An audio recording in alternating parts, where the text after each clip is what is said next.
Yan, umihi. Tapos na mga kalagalagang season hunting pang labuyo, pero ito pa rin ang hawak ko, si Ay. Pero hindi ito pang labuyo mga kalagalag. Ito ay si Ay pang bayawak. So nandito tayo sa lugar na naman kung saan yung masukal. At dito tayo magse-set up. Papasukin ko yung loob na yun. Yan ko ito si-set up mga kalagalag. Dahil sayang naman yung namatay akong labuyo. Ang nangyayari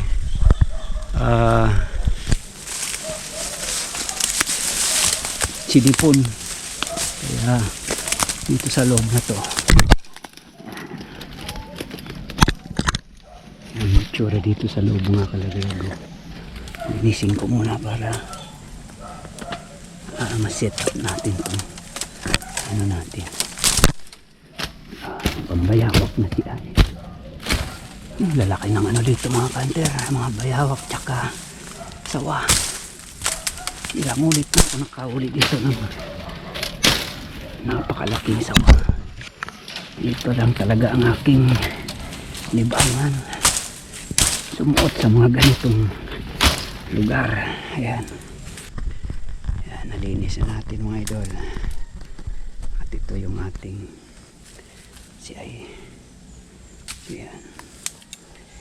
Yung pain natin nandun sa kabila. Iniwan ko muna kasi sasabit yung aking bag. Pagpasok dito. Ito ang ating trap. Si Ay. So ano lang ito mga kanter. Paltak natin ay ayan. Malambot kasi ano to tawag dito putik, tumigas dahil sa amer nga nung Abril, Mayo. Pero pag tag-ulan na tubigan na to. Ayan ang lambot. Kukuha na lang tayo ng sanga dun para ano natin sa gitna. Ayan mga kanter, very simple lang ito. I-set up. Namatay yung labuyo ko dahil sa sipon. So ayaw ko namang katayin.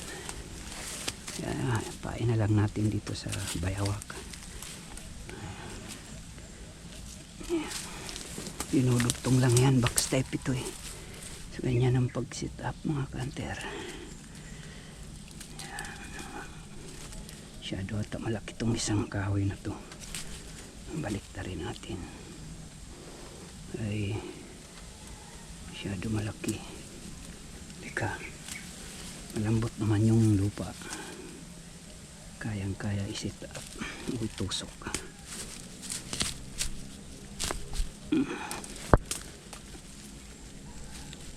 Ayan mga kantero. Tayo na yung silo natin. Hindi na yan kayang dali ng bayawak. Ayan, dami na. Kukuha tayo ng poste dyan para ilagay natin yung pain. Napakadali lang pag set up nyan. Ito mga ka-hunter yung gagawin nating poste para isabit dito sa dulo yung ating paing namatay na labuyo. Dito ko lang to tutusok. Ayan. Kalagalag. Dito lang natin ito isabit para ay lumapit na bayawak. So taasan natin ng kunti. Medyo bababa. Lambot naman lupa Yan mga kalagalag. Meron tayong pain sa bayawak. Ganito lang kasimple kasi top na yung CI natin. Pasok na dyan, sasara yan.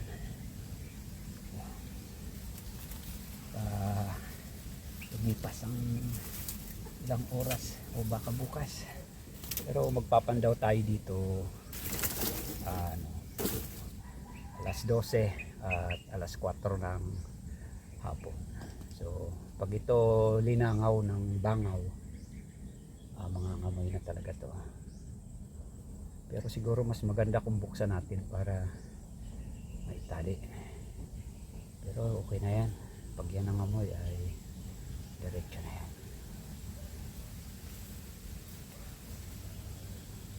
So, mga kanter, iwan na natin to para nagdadalawang isip ako maglagay ng camera, baka mawala lang yung camera natin dito eh.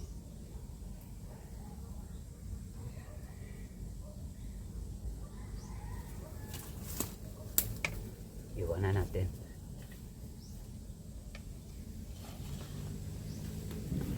Andawin natin mga kalagalag yung sinet up nating box type CI pang bayawak na open na ginamit natin at inabutan na tayo ng hapon sa pagpandaw at time check tayo mga kalagalag at kumukulog, ulan ata, ayan 5:20 ng hapon. So ito yung playground natin at yung ating setup ay nandoon sa unahan. So tingnan natin mga kalagalag, dahan-dahan. Ito yung setup ko kaninang alas 7 ng umaga. Ayan, may maingay, may maglalanding na aeroplano. So ito yung setup ko sa loob mismo ng mga na yan, para hindi mahalata o makita ng mga tao. So naglagay ako dito kanina, bala ko iwanan ng camera pero baka mawala. So ayan, meron mga kalagalag, ayan oh. Ayun mga kanter oh. Nabunot niya yung isang paltak. Ay, laki. Yan mga kalagalag. Ayan yung sinasabi ko sa box type CI, kapag sinet up natin. So yan yung pain, hindi niya inabot. Yung isang paltak tulad nito ay nahugot niya dahil nga sa malambot nga yung lupa, kasi putik ang ilalim nito. So ang laking bayawak mga kanter oh. Ayan, nakakuha natin. So pasensya mga kalagalag na hindi tayo nakakuha ng actual video nito kasi mayroong mga nangangahoy dito. So yan ang kuha natin sa ating open. Ito yung ating pangbayawak. So isi-set up ulit natin yan para may balik natin sa dati. So ang laki nito mga kanter. Dalawang silo sa kanyang liig ang nakakuha sa kanya. So ayan siya. Ayan, hindi na siya makagalaw masyado. Baka natin yung buntot. Ang laki mga kanter. Ayan, umihi. Umihi yung huli natin. So ito mga kanter. Ayan, kumukulog, aabutan tayo ng ulan. So ito yung avisa ng pataker sa akin, open box type na CI. Kung may mga bayawak na kumakain ng mga manukan yung mga kalagalag, mabisa ito, patibong sa kanila. So ito na mga idol, ang laki niyan. So ayan, sayang hindi tayo nakapag set up ng ng camera. Matakain mo ba naman kung maglagay tayo mga kalagalag alas 7 hanggang ngayong alas 5 ng hapon, malulubat. At kung umulan din, baka masira yung cellphone natin.